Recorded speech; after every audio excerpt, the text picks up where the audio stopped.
Thanë, ne tash me njëre zgjedhim nuk e kemi problem, ku është bashkimi i Vlenit? Kalun 8 muj, 9 muj, ku janë?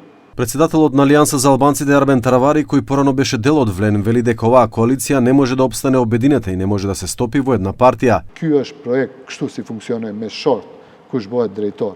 Ky është projekt i paqëndrueshëm, nuk qëndron kjo.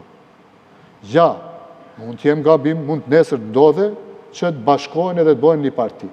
Unë e them është projekt i paqëndrueshëm. Atje është kush kujt janë ngul thikën mbas shpinën. Таравари во Клик Плюс отиде и чекор понатаму, велејќи дека истото што и се случи на Алијанса за албанците со излегувањето од Влен ќе и се случи и на партијата Беса. Kjo që na ndodhi neve, Aliansë për Shqiptarët me Vlenin, tash është duke u ndodhur Bilal Kasamit. Dhe ta shifni.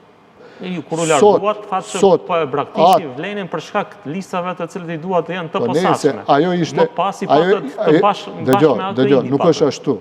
Se deputeti... Ky ka qenë pretekstin të cilën e keni thonë ju vetë në preskonferencë. Ja, unë e them publikisht, kur të vije një i Vlenit këtu, pyetni deputetet, Riyad Shaqiri e ka udhëhequr grupin e deputetëve tonë, që kanë negociuar me deputetët tjerë të Vlenit. A e kanë pranuar edhe listat përbashkëta. Boni listat përbashkëta, s'ka problem. Po çfarë ishte problemi atë? Çdo herë gjindesh diçka, edhe këtë nuk e meritoni, edhe atë nuk e meritoni.